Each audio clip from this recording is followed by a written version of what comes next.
Lagi ka namang mali-mali. Kailan ka ba naging tama? Charot. Mali na naman ang naging desisyon sa buhay dahil hindi ka na naman nagdala ng payong. Saglit lang Medyo nadidistract ako sa damit ko. Butas pala siya. Patunay yan na si Laika Barisa, hindi talaga siya maarte. Nagsusuot nga ako ng damit na hindi na plansya Okay lang naman sa aking lukot yung damit ko, okay lang namang butas siya. Kasi syempre, hello, mukha naman ang nagdadala. Huy! Kakaloka yung damit ko. Mamaya pa naman may Laika Barisa moments recording tayo tapos ganito yung damit natin. Anyways, content naman na magdadala tsaka mukha. Hindi naman sa damit yan. Huy! Anyways, balik tayo sa pagiging pagiging mali ang desisyon. Dahil bago ka nga umalis ng bahay, ayan, ano nga yung sabi mo? Hindi ka na magdadala ng payong. Tirik na tirik yung araw. Tapos pagdating mo sa opisina, diba? Biglang hindi na ikaw. Huy, hugot na naman yun, friend. Charot lang. Kasi naman ang init-init, nakakasunog ng balat. Grabe Ito na naman tayo. Ito na naman yung panahon, yung moment, yung pagkakataon na may patraya lang impyerno, 'di ba? Mas lalo na dito sa Pasay. Siguro maraming makasalanan dito. Charot.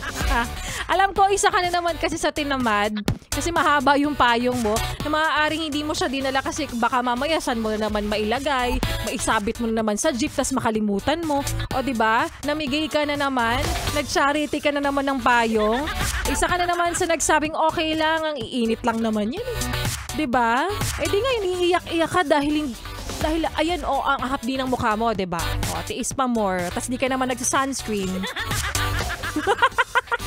Dahil pinanindigan mo naman na wala kang dalang payong o wala sa bokabularyo mo talaga ang pagdadala ng payong, di sige. Huwag kang magdala. Huwag kang makikisuilong sa iba ano naman kasing bago? Totoo nga naman yan, di ka nagdala ng payong. Ano nga naman kasing bago? Hindi rin naman kasi nagkakalayo yung estado mo at sa payong na iniwan mo.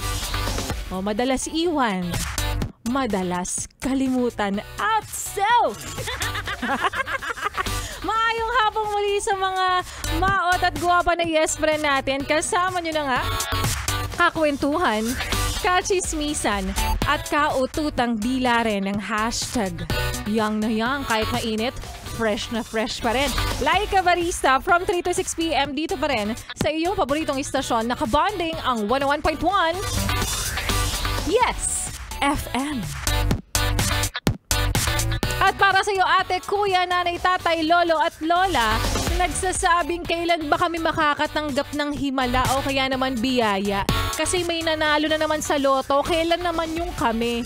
Kailan ba iikot yung table sa amin naman? Table? Ay nako, wag kang mag-alala yes friend. Hindi ba man dumarating yung malaking biyaya na inaabangan mo? Kami naman mga DJs ng 101.1 Yes FM, laging namimigay ng libre para sa inyo. Hindi ka pa man nabibigyan, hindi ka pa man naiikutan, huwag kang mag-alala, isang araw, mabibigyan ka rin. Dahil kami mga DJs po dito ay namimigay, nag-iikot-ikot, lumilibot-libot, sumisik-sik-sik-sik sa bawat kanto't sulok ng inyong lugar. Ng inyong barangay, ng inyong munisipyo, ng inyong syudad. Kasi hindi matatapos to hanggat hindi ka namin nabibigyan. Hindi ka pa nababahagingan. Huwag kang mag-alala. Malay mo naman bukas na yan sa mga susunod na araw. Ano ba itong mga ipinamimigay namin? Libreng aliw, entertainment, cash prize, at kung ano-ano pa. Kahit nga bonus namin, minsan din na namin natatanggap kasi nga binibigay na rin namin sa inyo. Char, baka magkatotoo. Para sa iyo na nabigyan namin ng pag-asa, ganun lang talaga. Dapat umasa ka lang. Dapat i-manifest mo na isang araw suswertehin ka at makakatanggap ka rin ng libre mula sa amin dito. Yan. Kaya para sa iyo, yes, pre, na nag-aabang ng libre, magtrabaho ka. Biglang ganun. At magbabalik po si Laika Barista, kaya naman wag mo nang ilipat ang iyong stasyon. Wag mo na ring ipihit pa ang iyong talapihitan sa kalaban kahit nasa sister station pa namin yan. Charot, hoy!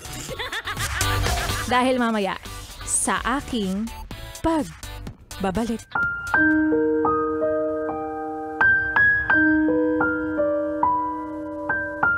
Hindi naman siguro kalabisan kung puso ko naman ang susundin.